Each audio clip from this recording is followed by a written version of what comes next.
پارتی دیموکراتی کوردستان هاوسنوورە لەگەڵ تورکایە و لە هەموو ئەو کاتانەی کە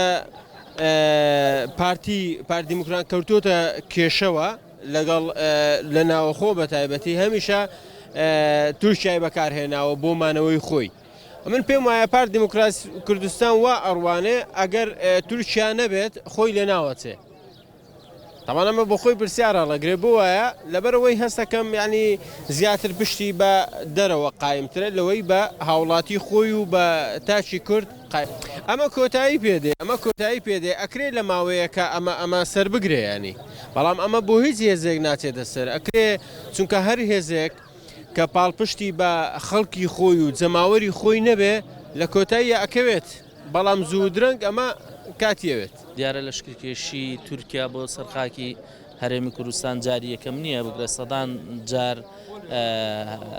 هێرش دەکا بۆ سەرخاکی هەرێمی کوردستان بە بیانووی هەبوونی بارەگاکانی پارتی کرێکارانی کوردستان هەرچەندەوە بیانوویەکی معقول نییە چونکە هەر کارێک بێ دەکرێت لە ڕێگای دیبلۆماتیەوە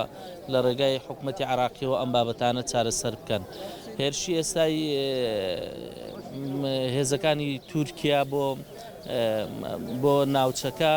ئێمە ئیدانەی دەکەین و هیوادارین کۆتایی پێبێەوە هەر هێزێکی سیاسی کوردیش پشتگیری ئەم هێرشانە بکات دوجار لە مێژوودا تۆمار دەکرێ و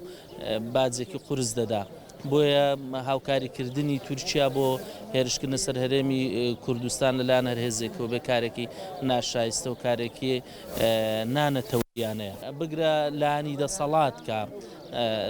پارتی دیموکراتی کوردستان ویشێتی نیشتمانی کوردستان و بستنەوەی گۆڕان بەداخەوە لەسەر ئاستی فەرمی هەتاوەکو ئێستا نە سەرۆکایەتی هەرێم نە حکوومەت نە پەرلەمان هەڵوێستی ڕوونیان نییە ئەوەش جێگای نیگەرانیە و هیوادارین هەڵوێستی ڕوونیان هەبێ بۆ ئەوەی